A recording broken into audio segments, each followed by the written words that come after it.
Hi there and welcome to Hister. Yay! Today, June 6th, marks the 71st anniversary of D-Day in the Second World War.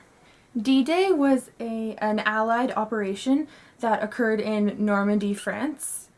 It was the largest seaborne invasion that has ever happened in history. On the evening of June 5th, 1944, British, American, and Canadian troops left England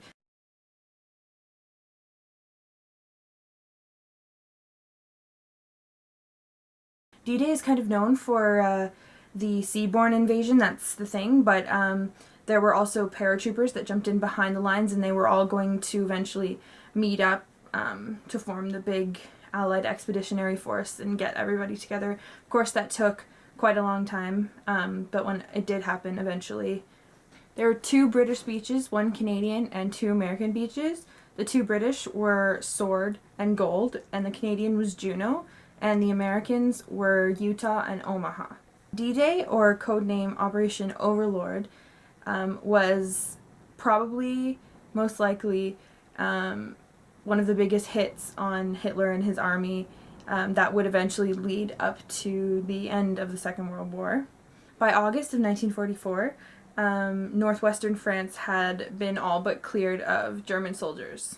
Eventually, the Allies would make their way up to Belgium, Holland, and eventually into Germany.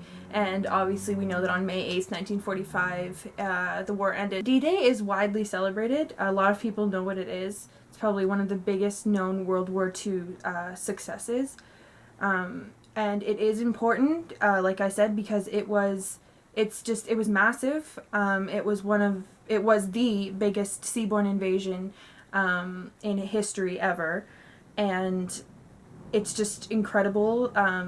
These men literally got off boats running towards German guns, Germans shooting at them, and lots of men died. But eventually we did end up taking all of the beaches. Unfortunately, a lot of men were killed or wounded or missing in action. For a lot of things went wrong, although it was an overall success, but a lot of things did go wrong. For example, the bombing, the pre-landing bombings, aerial bombings, they didn't actually reach their targets because there was clouds and the weather wasn't so great, so they were worried about hitting their own troops, so they delayed their bombs dropping, and they didn't really get rid of much of the German defenses, particularly on Omaha and Juno. Omaha actually had the most casualties of all the beaches. In total, there were over 10,000 casualties, over 4,000 killed on the one day in June 6, 1944. Last year, I was actually lucky enough to get to go to the 70th anniversary of D-Day, which was the last really big one that they're going to have, because unfortunately the veterans are passing away. But I went for a week by myself to France, to Normandy, and it was one of the best things I've ever done. It was absolutely amazing. I got to see veterans, I got to see fireworks, I got to see parachute jumping, planes, memorials. It was amazing. It wasn't my first time being in Normandy, but it was my first time being at a ceremony, or a celebration like that rather, and it was absolutely amazing. If you ever get a chance, obviously go to Normandy. It is literally such a big area with so much history. It is my favorite historical place as of yet. The people there are amazing. I've made so many French friends in my trips there, and it's beautiful. It's beautiful, and there are so many memorials, so many places to visit. But of course, as a Canadian, I'm a bit biased. Say, go visit the Juno Beach Center.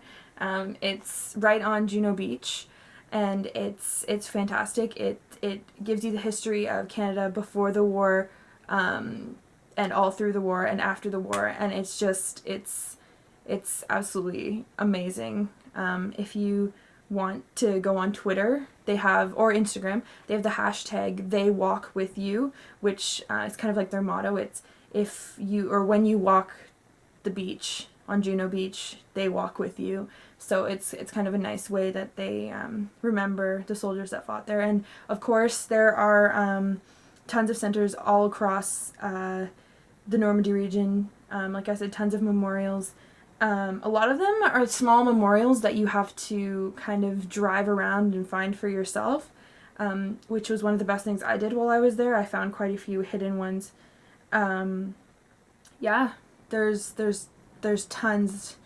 Utah Beach Museum, the Pegasus Bridge, there's tons. I've been to almost all of them, and they are all just amazing dedication to remembering the soldiers that were lost or were killed, or even the ones that came home but never really got over what happened that day. Like I've mentioned, there are very few veterans still left with us, so if you find one, ask if you can talk to them, or even just go up to them and say thank you. They really would appreciate it. I've met a few D-Day veterans, as well as other Canadian veterans, but it's just, there's nothing like hearing the stories from people who were there, and they're not going to be around much longer, which is the sad truth. As you can see, I literally have a map of the Normandy landings on my wall that I got from when I was there.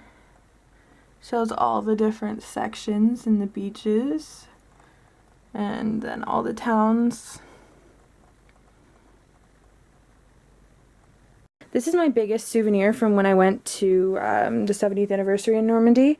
It's a real jacket that one of the soldiers would have worn. I also have a jacket, another jacket. It's not the exact replica of the jackets they would have worn in 1940, or 1940s, sorry, but it's actually getting its patches put on it right now. It's the Canadian Parachute Regiment that was under the British Parachute Regiment, but yeah, so I also have that one. As always, if you're interested, there's literally so much out there about D-Day.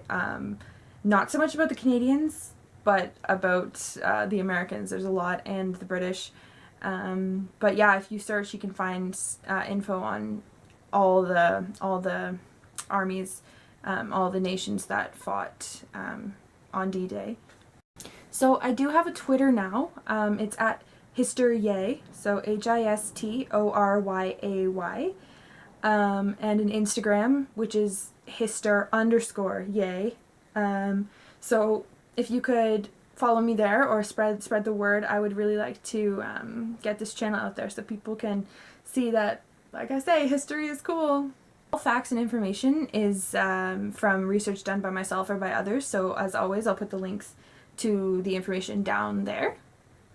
And of course, thanks so much for watching, and I'll see you guys next time.